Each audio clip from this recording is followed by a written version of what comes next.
Morbid Saint. No, not Morbid Angel. We've already covered those fuckers.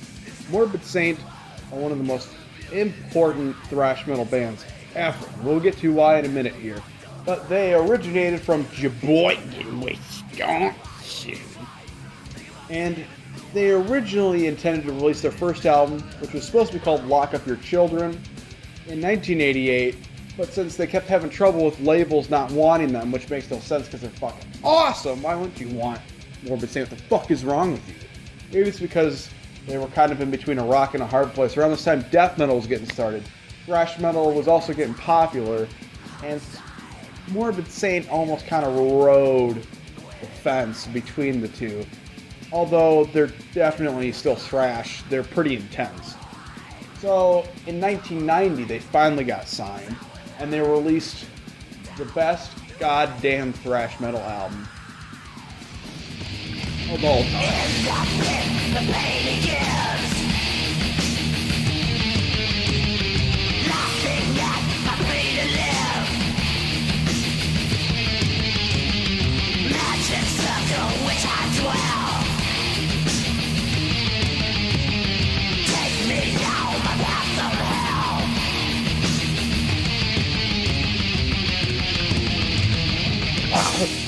Oh my god. Oh, this album gave me a goddamn heart attack. It was so fucking intense. I mean, I was seizuring the fuck out. I was having a heart attack, cardiac arrest, lungs exploded. My fucking innards just came out all over the place, dude. Blood everywhere. I mean, it was a goddamn slaughter with my body's just fucking mangled all over the place.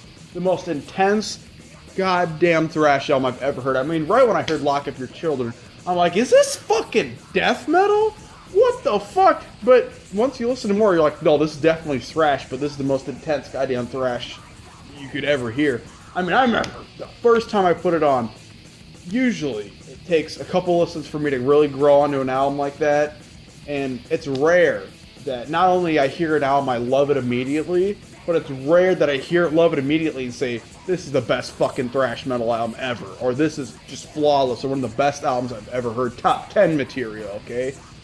And I heard of it through Metal Archives, which gave it like a 95% with like how many goddamn reviews, so you know it's gonna be good, because, I mean, sometimes they bash good albums, and I've been critical on them for that. Sometimes they praise shitty albums like Obscura, but this time around, boy, did they nail it.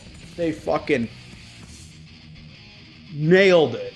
What's important is that the vocals are some of the best thrash vocals ever. Like I said, I thought maybe this was death metal stuff because it's so goddamn intense.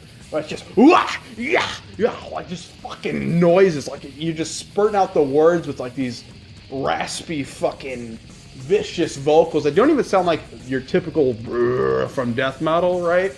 Or even your typical thrash vocals. I mean, this shit is next fucking level intensity. This guy's throat must have been goddamn ripped apart. Just like he's ripping apart an animal. And then the production to back it up. I mean, it's raw as fuck. So that's good, but it's not like too raw. It has just the right amount of bottom end where it sounds almost like a death thrash album. That's what's so great about the production. It sounds like a good death thrash album with tons of reverb and raw as well. So maybe it could have been produced a little bit better. But I think that would have taken away some of the charm of it because it just sounds like a wild goddamn animal.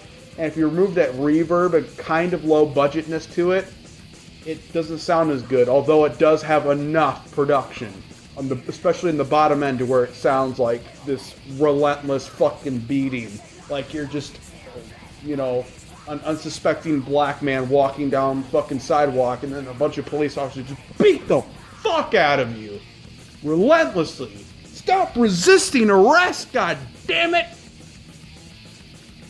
Just fucking lost. I mean, then you have the fucking second track, which is Burned at the Stake, which is even more intense. You just think that nothing, I can't take it anymore, dude. My insides are fucking just exploding. You get to that song, and you're just...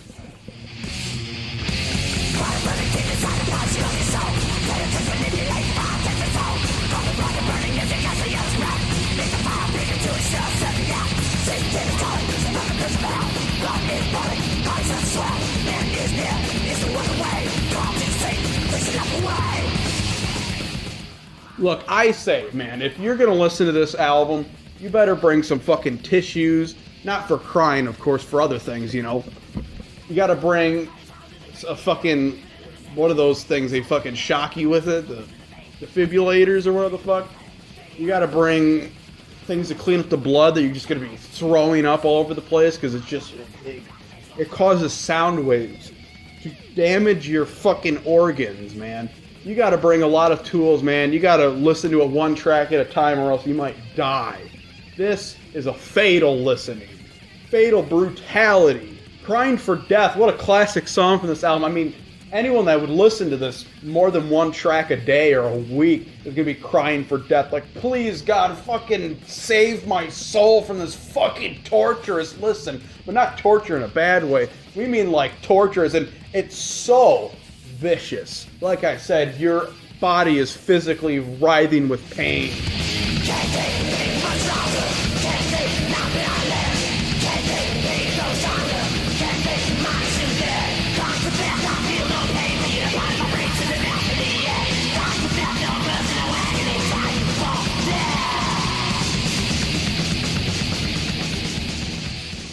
The best tracks are obviously Scars, which has an awesome groove to it, but the best song is the one that has a little bit more changes to it. I mean, it feels like 5 songs in one. We have Motherfucking Assassin. It feels like you're JFK in your car and your brains are just getting fucking splattered all over, what the fuck's his wife's name? Who the fuck cares? But, you know, you have the guy that they arrested for the assassination, fucking Lee Harvey Oswald, up in the what was it, some bank or some shit he shot him from, allegedly. But then you also have George H.W. Bush on the grassy knoll. And George H.W. Bush, he's the fucking morbid saint, and he's just, your brains fucking splatter all over the place. You take us seriously, even though you'll die today. Making moves that we all do, in the end we all will pay. No one knows or even cares, that's the only answer for hate. Taking it upon himself, that's what assassinate. Now, one last thing we've got to talk about this raw fucking beating with a police baton is that the album cover is fucking horrific too in like all the best ways. I mean, take fucking Eddie from Iron Maiden, a classic mascot, and then have him a before and after photo after he takes meth. And that is what this album cover is. It is literally the Killers or Number of the Beast Eddie. Maybe the Number of the Beast one because he has white hair. On meth. His skin's all fucking red and falling apart. That just shows you what they're bringing to the table here. I can't believe anyone was apprehensive to sign them. Not to mention, after this album, people were apprehensive to fucking release their next album, or they decided to just throw it all away. I don't know what the fuck they or the people that were trying to release their albums were fucking thinking, because they recorded another album that they were unofficially releasing demos and all that shit for in the mid-90s. Then they decided to just fuck it until years later, 2015, when they decided to finally release the goddamn thing. And it wasn't like re-recorded or any shitty fucking nuclear blast bullshit, let's redo everything in the 2000s. No, they mastered what they had recorded and released it in 2015. And my god, it's not as good as Spectrum of Death. That was so good it fried my brains and put me on the spectrum of autism. We're talking about an album that is almost as good and just as fucking flawless. The only issue is that it's not as raw.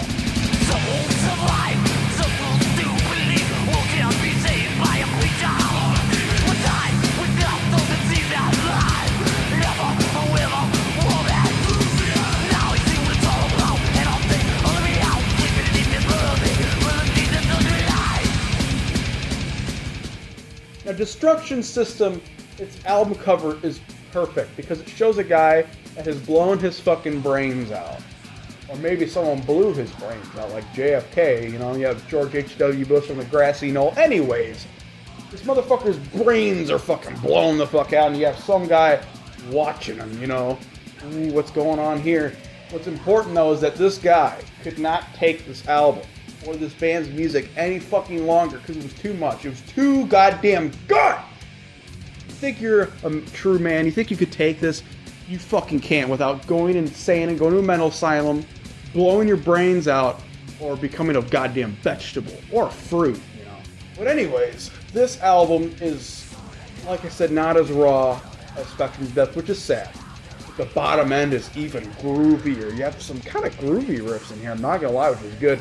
And the bottom end sounds like even thicker, like thick as fuck, like your mom's ass, basically. But anyways, you have amazingly classic songs on here, just like the last album. I love how the album ends with a song that's very reminiscent of Spectrum of Death. If you like that raw brutality, you have Final Exit.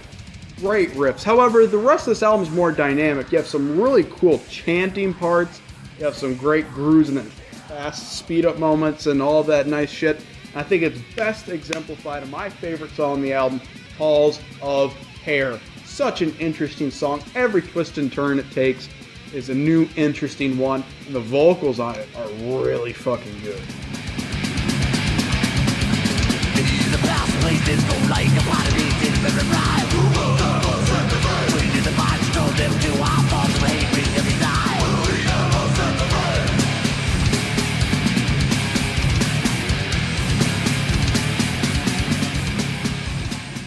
So that's it for Morbid Saint, unless they make the cardinal sin of signing to unless they make the cardinal sin of fucking signing to Nuclear Blast like everyone else does, and then making a shitty new album that sounds like fucking overproduced ass.